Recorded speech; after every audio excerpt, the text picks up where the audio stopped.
శ్రీలంకతో జరిగే సిరీస్ లో భారత్ 3 టీ20లు 3 వన్డేలు ఆడనుంది. టీమిండియా హెడ్ కోచ్ గా గంభీర్ కు ఇదే తొలి పర్యటన కావడం విశేషం. ఈ సిరీస్ కోసం బీసీసీఐ సెలెక్టర్లు గురువారం జట్లను ప్రకటించారు. ఫ్రెండ్స్, మన ఛానల్ ని మీరు సబ్స్క్రైబ్ చేయడం ద్వారా క్రికెట్ గురించి అందరికంటే ముందు మీకు అప్డేట్ ఇస్తాను. అలానే వీడియోని లైక్ చేయడం ద్వారా మీకు గుడ్ కంటెంట్ అందించడానికి నాకు ఎంకరేజ్మెంట్ ఇచ్చినట్టుంటుంది. ప్లీజ్ ఛానల్ ని సబ్స్క్రైబ్ చేసి వీడియోని లైక్ చేయండి. ఫ్రెండ్స్, టీ20 ప్రపంచ కప్ 2024 నెగ్గిన టీమిండియా త్వరలోనే ఛాంపియన్స్ ట్రోఫీ 2025 సన్నాహాలకు స్టార్ట్ కాబోతుంది. వచ్చే ఏడాది పాకిస్తాన్ వేదికగా ఛాంపియన్స్ ట్రోఫీ జరగనున్న విషయం తెలిసిందే. అయితే ఈ ఛాంపియన్స్ ట్రోఫీలో భారత్ తమ మ్యాచ్లను దుబాయ్ వేదికగా ఆడే అవకాశం ఉంది. ఇక ఈ నెల ఆఖరులో జరిగే శ్రీలంక పర్యటనతో భారత్ ఛాంపియన్స్ ట్రోఫీ సన్నాహాలను షురూ చేయనుంది. శ్రీలంకతో జరిగే సిరీస్ లో భారత్ 3 టీ20లు 3 వన్డేలను ఆడనుంది. టీమిండియా హెడ్ కోచ్ గా గంభీర్ కు ఇదే తొలి పర్యటన కావడం విశేషం. ఈ సిరీస్ కోసం బీసీసీఐ సెలెక్టర్లు గురువారం జట్లను ప్రకటించారు. అయితే కొంతమంది ప్లేయర్ల విషయంలో తీవ్రమైన వివక్ష చూపిస్తుంది బీసీసీఐ.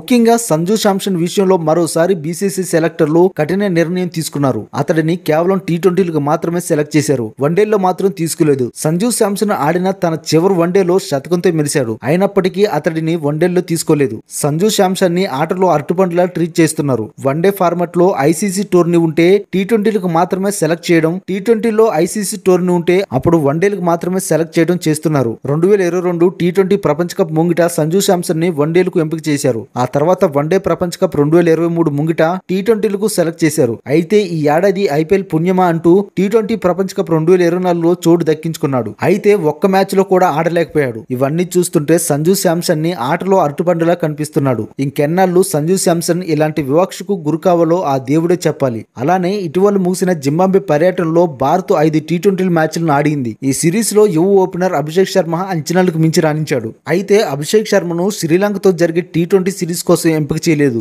అదే ఇప్పుడు అందరినీ ఆశ్చర్యానికి గురి చేస్తుంది. ఇక అదే సమయంలో జింబాబ్వే సిరీస్ లో ఫెయిల్ అయిన రియాన్ పరాగ్ ను టీ20లకు వన్డేలకు ఎంపిక చేయడం విశేషం. గౌతమ్ గంభీర్ కోచ్ గా బాధ్యతలు చేపట్టిన తర్వాత టాలెంట్ ఉన్న ప్లేయర్లకు అవకాశాలు వస్తాయని అంతా అనుకున్నారు. అయితే అది జరిగేలా కనిపించట్లేదు. సెంచరీ చేసిన సెలెక్టర్లు పట్టించుకోవడం లేదంటే ఏమనుకోవాలి? ఇది అభిషేక్ శర్మ ఆత్మవిశ్వాసాన్ని దెబ్బతీయడం ఖాయం. గతంలోనూ మనోజ్ తివారీ విషయంలో ఇలానే జరిగింది. సెంచరీ చేసిన తర్వాత అతడు బెంచ్ కే పరిమితం అయ్యాడు. ఆ తర్వాత టీమిండియాలో కనిపించకుండా పోయాడు. తాజాగా అభిషేక్ శర్మ విషయంలోనూ బీసీసీ అదే తప్పు చేస్తుంది. ఇక్కడ అర్థం కాని విషయం మరొకటి ఉంది. అదేంటంటే ఏ కారణంతో రియాన్ పరాగ్ ను జట్టులోకి తీసుకున్నారని సంజు శాంసన్ ని, తిలక్ వర్మని, అభిషేక్ శర్మని, సాయి సుదర్శన్ ని, రుతురాజ్ గైక్వాడ్లు వీళ్ళందరూ రియాన్ పరాగ్ కంటే ముందే ఉన్నారు. అయినా వారిని కాదని రియాన్ పరాగ్ ను ఎంపిక చేయడం బిగ్గెస్ట్ జోక్ గా అభివర్ణించవచ్చు.